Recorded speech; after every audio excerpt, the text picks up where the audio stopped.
नमस्कार मित्रों। वर्ष 2024 की प्रारंभिक परीक्षा को ध्यान में रखते हुए हम लोग भारतीय राज्य व्यवस्था से जुड़े हुए विषय वस्तु जो कि प्रारंभिक परीक्षा में पूछे जाते हैं उसके संदर्भ में चर्चा कर रहे हैं। अभी तक मैंने अपने व्यक्तिगत अनुभव के आधार पे ये बताने का प्रयास किया कि किस तरीके से भारतीय संविधान के निर्माण में जो आधारभूत चीज़ें हैं वो काम करती हैं या काम किया, उसने अपना निर्माण में योगदान दिया। सबसे पहले तो चार्टर एक्ट और गवर्नमेंट ऑफ इंडिया एक्ट जो ब्रिटिश संसद द्वारा पारित किए गए, ये दोनों एक आधारभूत प्लेटफॉर्म का काम किए संविधान सभा के निर्माण और भारतीय संविधान के मार्ग प्रशस्ति। हमने संविधान सभा से आने वाले तथ्यों को भी देखा कि कहाँ से उत्तर प्रदेश लोक सेवा आयोग में प्रश्न पूछे जाते हैं। केवल गहराई से तथ्य जो छिपे हुए हैं उनको उत्तर प्रदेश लोक सेवा आयोग पूछता है और पुनरावृत्ति भी लगभग लगभग होती रही है। जैसे कि 6, 9, 11, 13 ये एक ऐसा फैक्ट है कि 6 नवंबर को संविधान सभा का गठन हुआ, 6 दिसंबर को, 6, 9 को भी एक महत्वपूर्ण घटना हुई है, 11 और 13 ये 4 डेट में से चारों डेट पूछी जा चुकी है। तो इस तरीके से प्रारंभिक परीक्षा में आने वाले फैक्ट्स जो कि उत्तर प्रदेश लोक सेवा आयोग हमेशा पूछता रहता है, इसको देखना होगा। अब इसी को आगे बढ़ाते हुए हम लोग संविधान के गठन में संविधान सभा की भूमिका और उसके बाद प्रस्तावना के आने वाले प्रश्नों को मैंने देखा। अब मैं बेयर एक्ट के माध्यम से आगे अपने व्यक्तिगत अनुभव के आधार पर ये बताने का प्रयास करता हूँ कि किस तरीके से भारतीय संविधान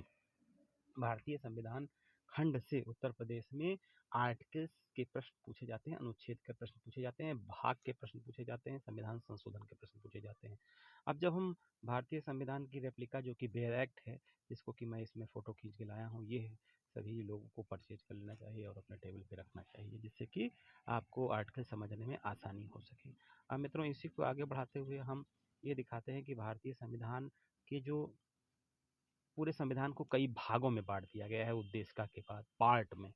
अब पार्ट पार्ट वार हम लोग देखते चले जाएंगे कि पार्ट फर्स्ट में क्या है, सेकंड में क्या है, थर्ड में क्या है और फोर्थ में क्या है, ऐसे ऐसे पार्ट 22 तक जाएंगे और सभी का इंटरलिंक भी देखते जाएंगे, जिससे कि आपको याद करने में आसानी हो सके। अब ये एक देखिए, भाग एक में संघ और उसका राज क्षेत्र, मतलब सबसे पहले कितने जो यूनियन हमारा है वो कहाँ तक फैला हुआ है और उसका एरिया क्या है, ये पार्ट एक में है। अब देखिए, अगर आपसे पूछे कि पार्ट एक जो है जो कि एरिया से संबंधित है, तो एक तरीके से राज्य हो गया। राज्य में कौन रहेगा, तो लोग रहेंगे। तो दूसरा भाग नागरिकता से संबंधित है, सिटीजनशिप से, कि रहने वाले लोगों को एक तरीके से उस राज्य की नागरिकता लेनी होगी, उस क्षेत्र की या उस देश की, जो भी कुछ है जहाँ तक उसका प्रभाव क्षेत्र है उसकी नागरिकता लेनी होगी। इसका मतलब राज्य हो गया और उसमें रहने वाले लोग हो गए। अब जब हम भाग 3 में आते हैं तो देखते हैं मूल अधिकार है, मतलब जो लोग रह रहा है उसका कुछ अधिकार है, जैसे कि हम अपने परिवार में रहते हैं तो मेरे कुछ राइट्स हैं, है ना? उसी तरीके से उस नागरिक के, उस उन नागरिकों के जो उसमें रह रहे हैं, जिन्होंने नागरिकता ले रखी, उनके कुल मूल अधिकार हैं जो कि भाग 3 में है। अब थोड़ा भाग 3 के आगे भी चलते हैं।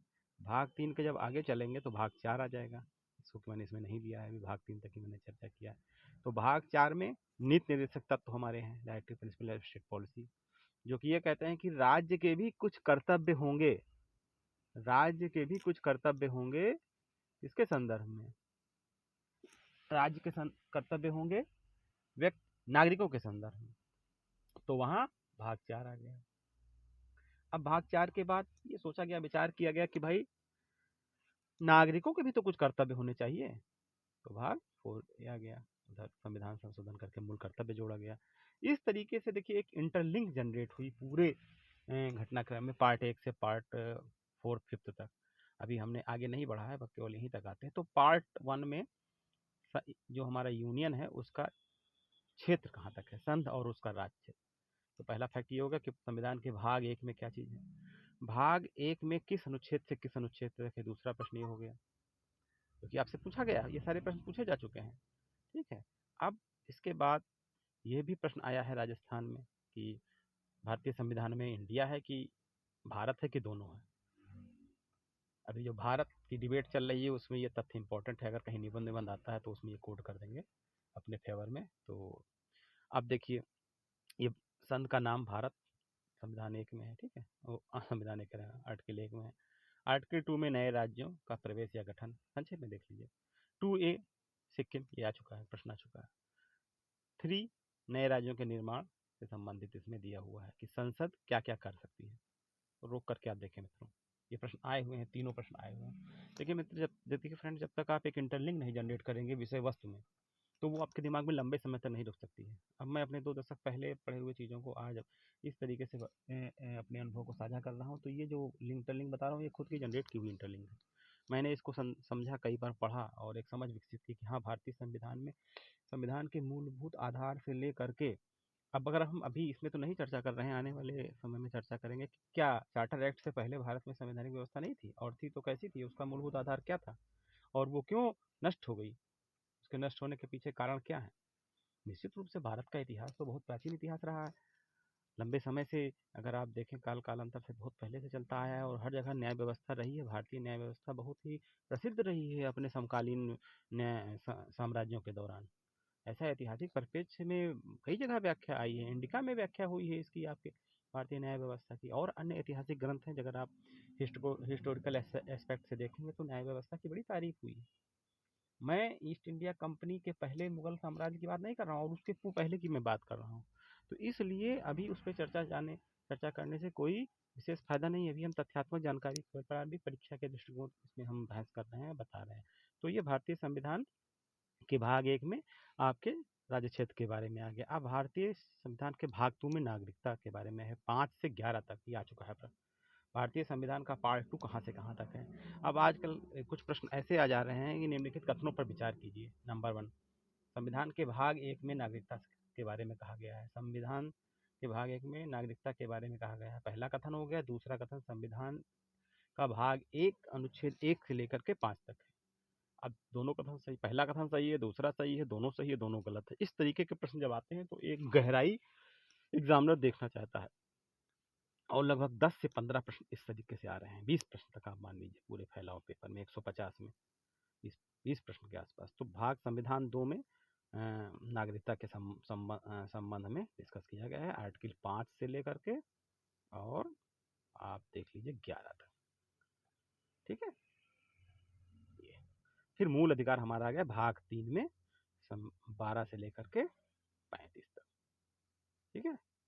तो 12 से लेकर के 35 तक मूल अधिकार हमारे संविधान के इसमें दिए हुए हैं भाग 3 में।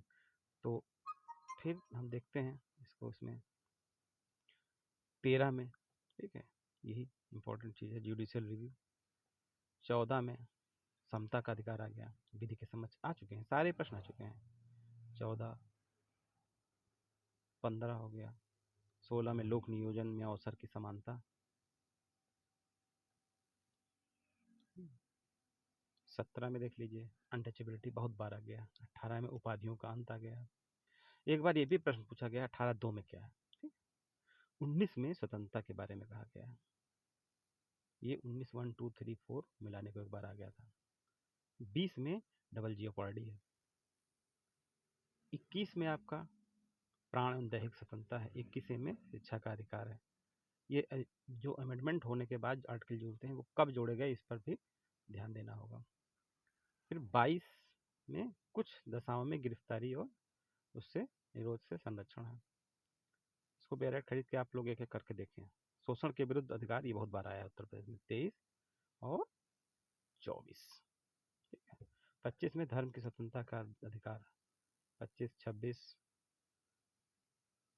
27, 28। Cultural and educational right 29, 30। ठीक है। और भारतीय संविधान के अनुच्छेद 32 में क्या है तो आप लोग देखें, 31 के बाद 32। ठीक है। तो इस तरीके से हमने मूल अधिकार की को मैंने आपने यहाँ पे बताने का प्रयास किया। इसमें से प्रश्न सीधे सीधे आए हैं। 29, 30 कई बार आया है। इंडिविजुअल करके प्रश्न पूछा जाएगा। अल्पसंख्यक वर्गों के हितों के संरक्षण के संदर्भ में भारतीय संविधान के किस अनुच्छेद में चर्चा की गई है। पुराने प्रश्नों में आप देखेंगे तो ये आपको मिलेगा। तो इस तरीके से मित्रों भारतीय संविधान के हम लोगों ने मूल अधिकार तक व्यापक रूप से देख लिया, और इस पे आने वाले संभावित प्रश्नों पर भी चर्चा कर ली। देखिए एक चीज़ है, जब तक आपकी एक सिंपल समझ नहीं विकसित होगी, जब तक आप इंटरलिंक करना नहीं सीख पाएंगे किसी विषय को, तब तक आपके समय में कोई, आपके मनोमस्तिष्क में कोई इफेक्ट लंबे समय तक नहीं रुकेगा। क्योंकि तथ्यात्मक जानकारी को भी जो है इंटरलिंक करना जरूरी है। विषय वस्तु आपके मनोमस्तिष्क में तभी रुक पाएगी जब आप उसको एक सीरीज में जोड़ लेंगे। जैसे अगर आप उद्भव से देखना आरंभ करें संविधान, जैसा इसमें हम लोग चर्चा कर रहे हैं, तो अब ये मनोमस्तिष्क में जुड़ता जाएगा कि पार्ट 1 में क्या है, 2 में क्या है, 3 में क्या है, 4th में क्या है, 5th में क्या है, 6 में क्या है, 7 में, ऐसे इंटरलिंक होता चला जाएगा और चर्चा के दौरान आपके दिमाग से निकल कर भी आ जाएगा। तो ये हमने इसमें आज एक व्यवस्थित तरीके से देखा। अब हम इसमें कुछ फैक्ट्स जो हैं उसके साथ साथ कुछ पुराने प्रश्न को भी देखेंगे और फिर इसके आगे हम इस डायरेक्टिव प्रिंसिपल स्टेट पॉलिसी और राज्य पे चलेंगे। तो ये एक कार्यक्रम बना रहेगा। ठीक है मित्रों। अब एक चीज़ और यहाँ पर इम्पोर्टेंट है कि इसके साथ साथ जो समसामयिक के मुद्दे हैं उस पर भी नज़र बनाए रहना है कि कहाँ से पॉलिटिकल इंटरलिंक हो रहा है, राजनीतिक इंटरलिंक। जैसे सीए आया तो क्या उसका नागरिकता के किस अनुच्छेद से कॉन्टेक्ट, जो भी नागरिकता की बात हो रही थी, या अभी भारत शब्द आया कि इंडिया की जगह भारत का यूज है तो भारत कहाँ पर है, या अभी हाल में ही जो है एक मुद्दा बहुत उठा था संविधान संशोधन से जुड़ा हुआ, तो उसको भी देख लेना होगा। तो ये सारी चीज़ें हम अभी एक प्रस्तुत करेंगे अपना इसके संदर्भ में डिटेल में। तो आज इसको यहीं पर विराम करते हैं। नमस्कार।